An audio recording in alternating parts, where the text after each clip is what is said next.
Overpriced shoes, a Hail Mary Payless. You get that, Tom? Not really. Terrific. I've got a title you don't get. No, it's okay, I guess. And will malls look more like towns? This is episode 89 of Media Unplugged, the podcast that goes behind the spin to reveal what's really happening in media. Media Unplugged with Tom Asacker and Mark Ramsey. Welcome to Media Unplugged. I'm Mark Ramsey. And I'm Tom Asacker. Tom, overpriced shoes, a Hail Mary Payless. Now, what the heck am I talking about? Evidently, I thought that was a pretty clever title. Well, Hail Mary Pass, Tom? I get that. Pass. Oh, you get that part. Oh, okay. Okay. So here's the story. So there's this shoe store, this new fancy shoe store. Let me tell the story the way it should be told instead of the way this article tells it. And the new fancy shoe store is called Payless or Payless.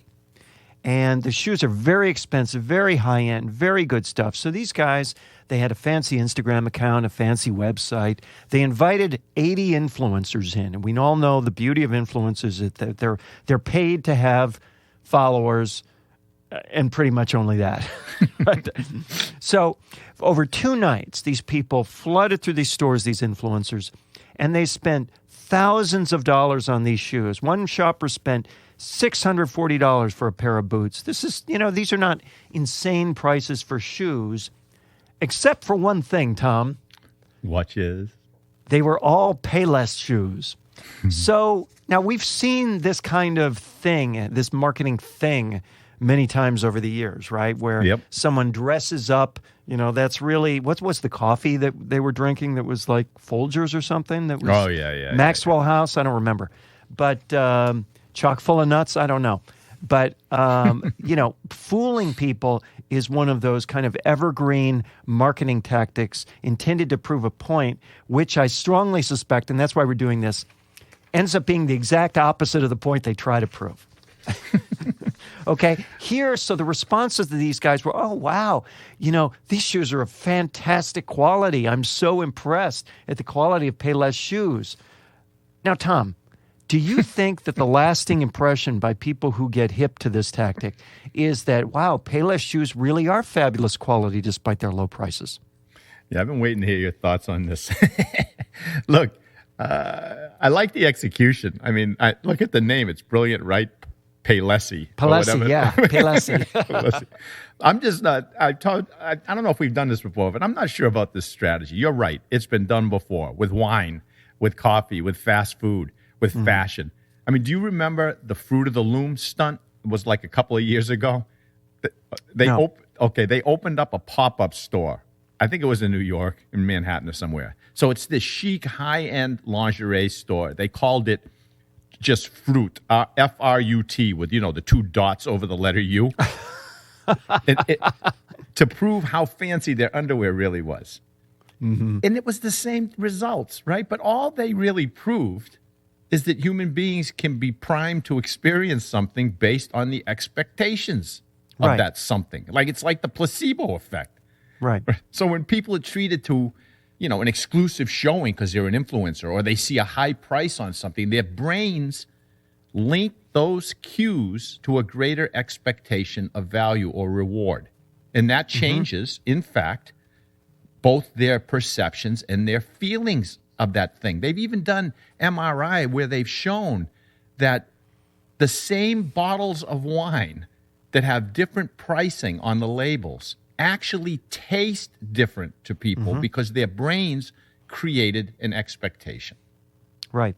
So that's it. So now, what Payless really needs to do is create an expectation of their brand.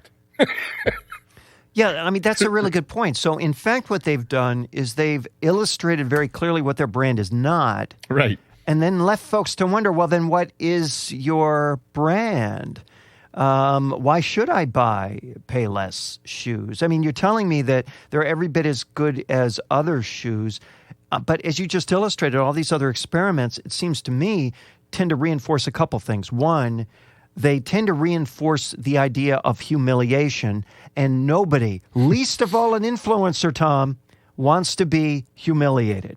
So I don't think that's going to play well, number one. Number two, I think this kind of tactic tends to remind people that fashion and the value of fashion has nothing to do with quality, nor does price. Mark, we've talked about this a million times. Look, brands are first and foremost about people's identity. Mm-hmm, right. So Payless is creating some type of connection to people's identity right now who are walking into Payless to get those shoes.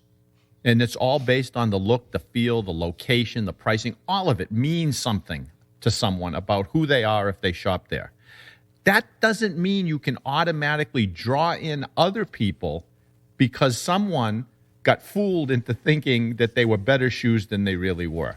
Yeah, what shopper for a $500 pair of shoes is now going to say, you know what, I got to get me to a Payless?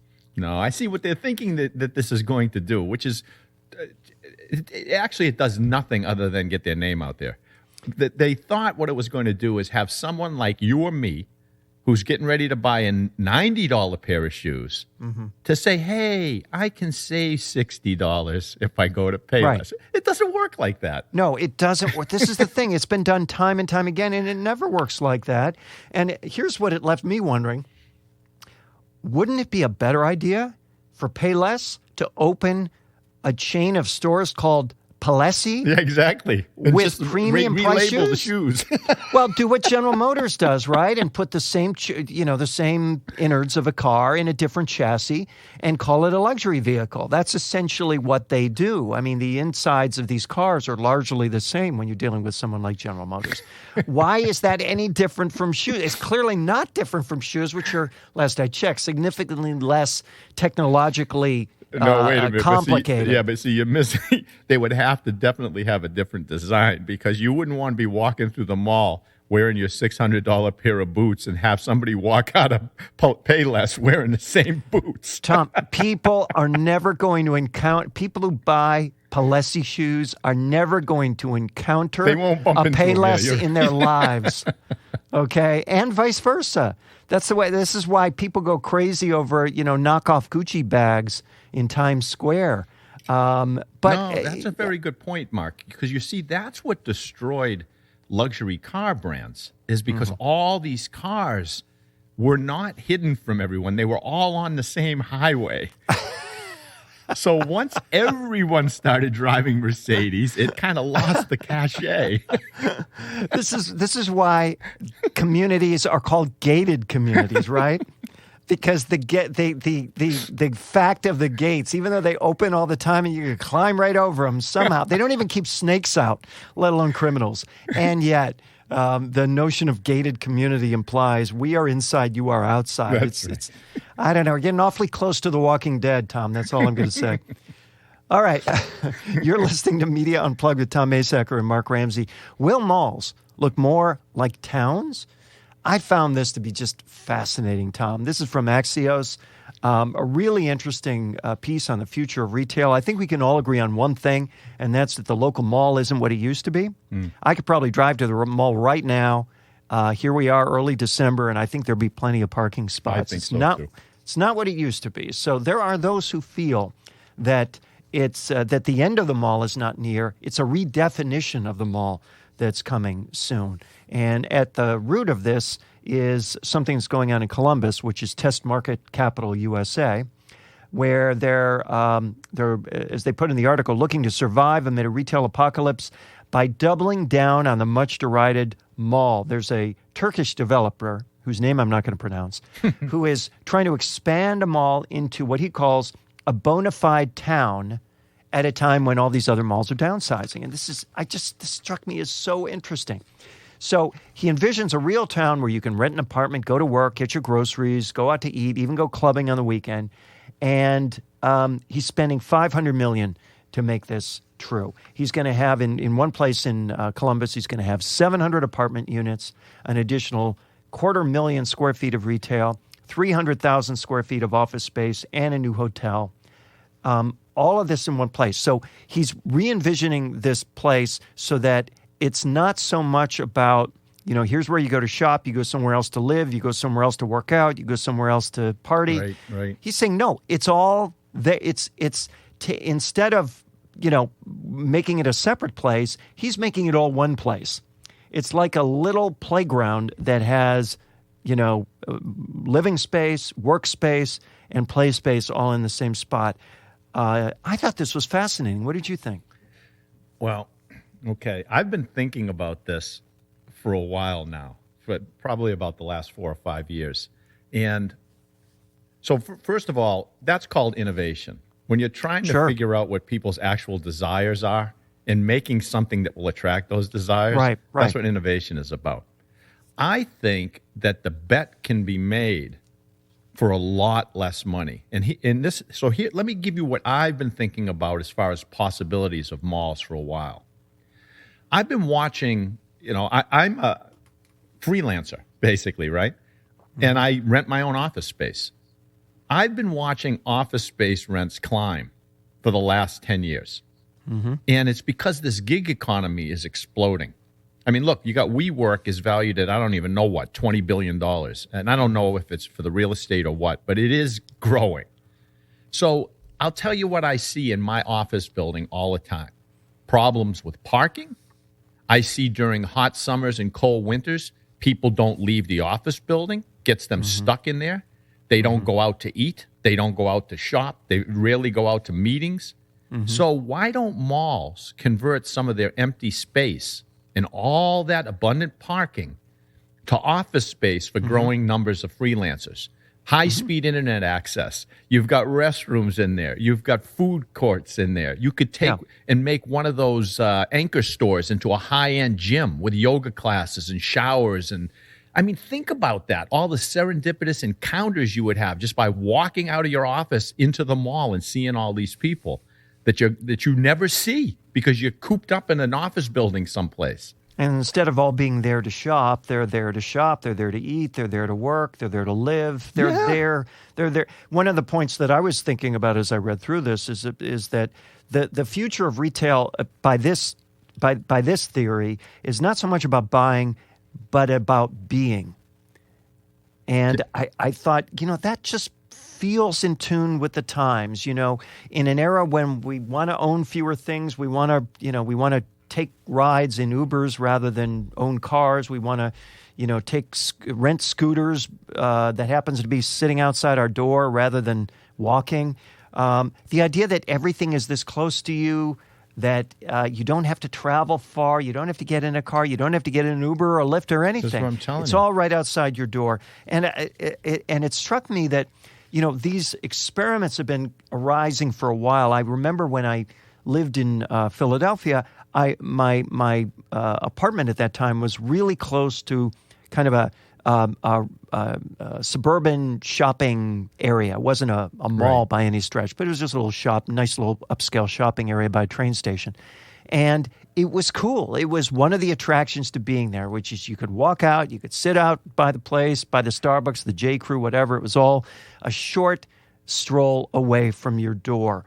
One of the other things that occur to me is there are restaurants now, I'm sure you have them around you, I know I have them around me, that Sunday mornings, it's yoga.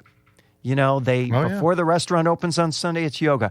Now, that is a transformation of a space designated for one thing for something different that is about being, not eating, right? Oh, no, that's right. Listen, a lot of these restaurants are doing like the co-working space, right? They have an upstairs that's not used. They do co-working and they rent out the space to people. So this seems like, I don't know, a no-brainer to me when you've got this huge building, right, that you could stick people in. And look, what do freelancers do when they have meetings?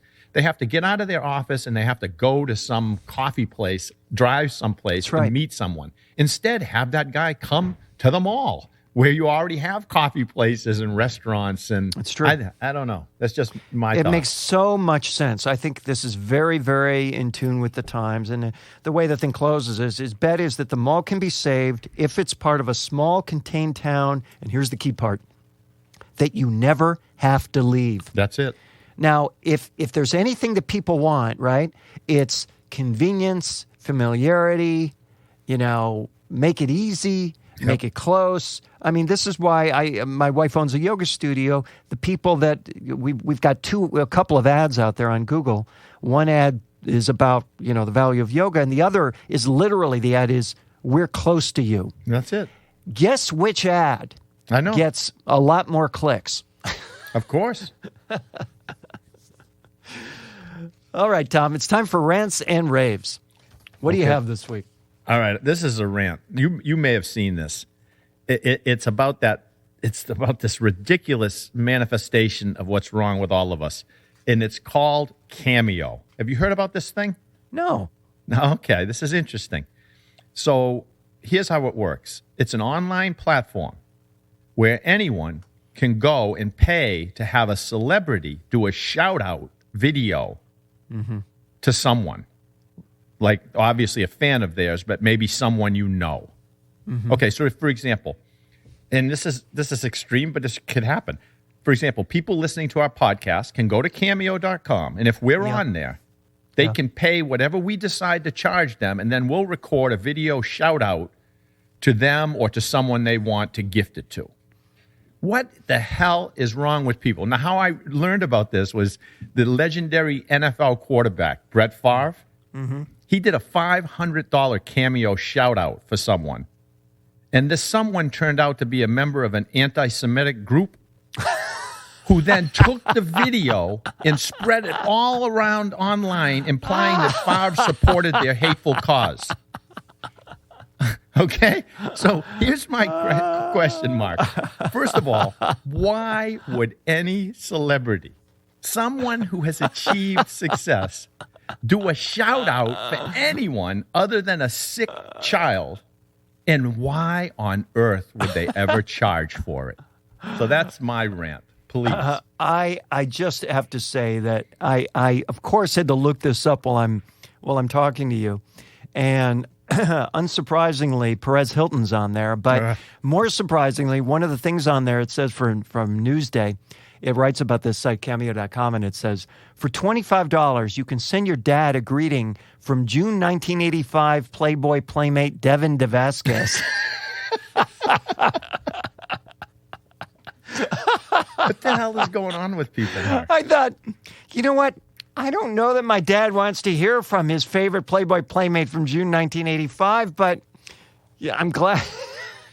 Listen, we've lost our minds. We drive around and walk around in our communities. Nobody says hello to anyone, but we can go online and we can buy a hello from someone. That is so funny you say that, because that is one of my wife's and my greatest frustrations in our neighborhood. We walk our neighborhood. We've got these two giant Newfoundlands, and people are walking by like we're not even there. And I say, look, we're invisible. How did it happen? And then we'll go to the park or something, and these kids will just, race over to pet the dogs because the dogs are like, but these dogs are literally invisible. I think they need fancier nameplates or something in our neighborhood. All right. Well, that's a great one, Tom. I have a couple.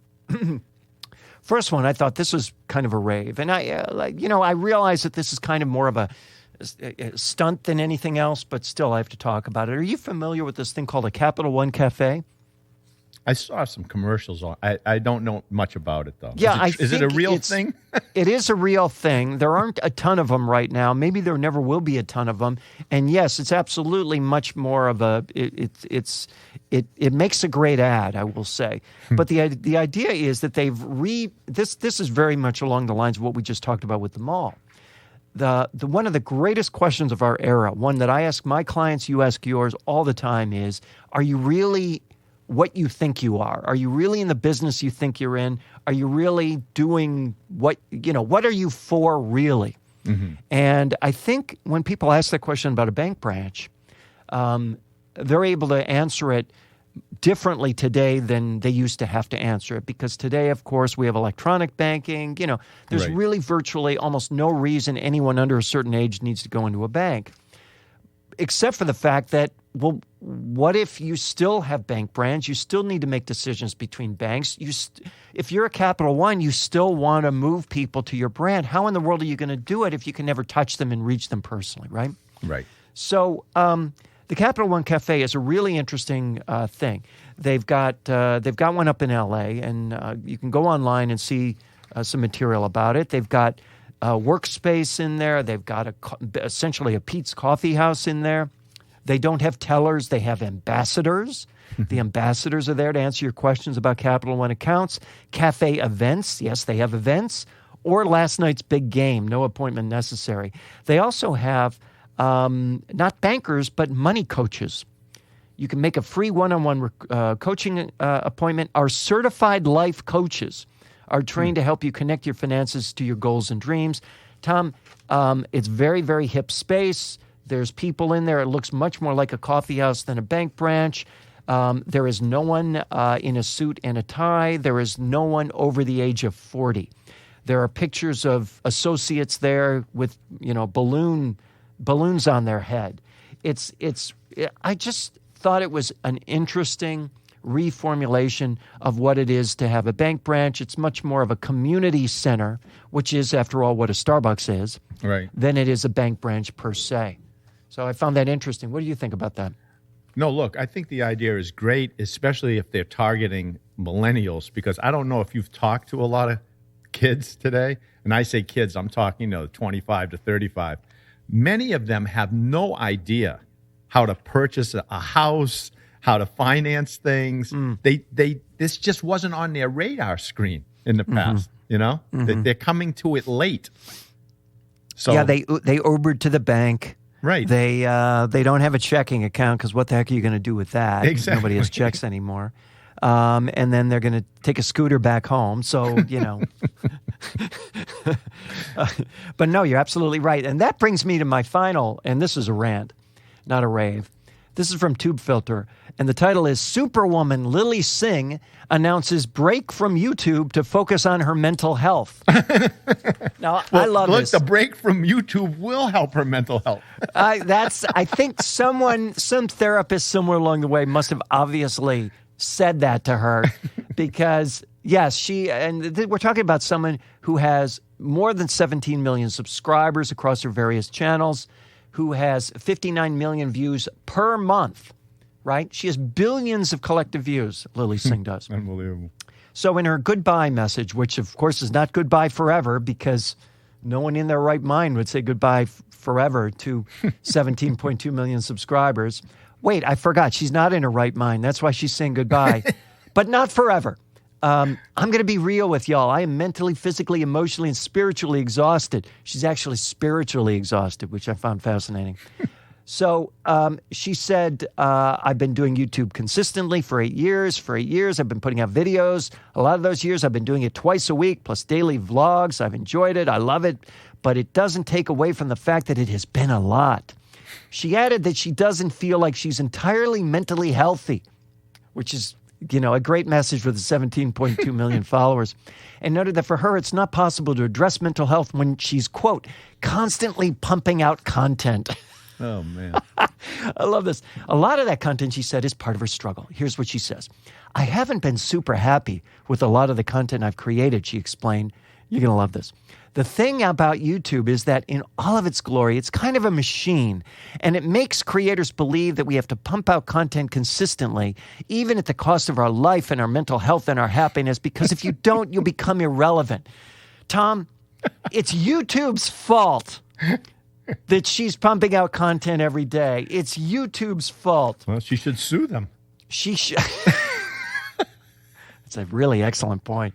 In her video, she acknowledged she's been afraid to take a break before for reasons similar to other creators because they're afraid their audience will move on and their views will drop and YouTube's notoriously opaque algorithm will turn against them. So in other words, Tom, the problem, she's mad at YouTube because YouTube for her is heroin, and she's mad at the dealer for selling her the heroin. Does that make sense? Oh, boy, I don't know where you find this stuff. It makes perfect sense. That's Media Unplugged for this week. Please remember to subscribe to us at Apple Podcasts, Spotify, Stitcher, Google Podcasts, or wherever you are listening right now. You can follow Tom on Twitter at Tom Asacker and Mark at Mark Ramsey Media. Send us your questions and comments using hashtag Media Unplugged. If there's a media topic you want us to cover, We don't really care. That's right. You can also email us at mramsey@markramseymedia.com. It's funny. I've been noticing people have been emailing me lately on various different accounts, some of which I don't even know where they get from. There's like a P in the middle of my last name or something. And I thought, well, that's not going to get to me. And tomasacker@gmail.com. Tom has some great email lists to catch up on. By the way, Tom, I see you've retitled your email list for Keats. Is that right? Did I? I'm sorry. Is this Tom Asacker? I thought this was Tom Asacker. I'm anti-promotion, Mark. You know that. Okay, fair enough. IamKeats.com. Catch up on older episodes of our website, MediaUnplugged.net. Special thanks to the amazing producer of Media Unplugged. We cannot say enough about this guy, Jeff Schmidt. Exciting audio for media. You can find him at jeff-schmidt.com. For Tom Asacker, I'm Mark Ramsey. Thank you for listening.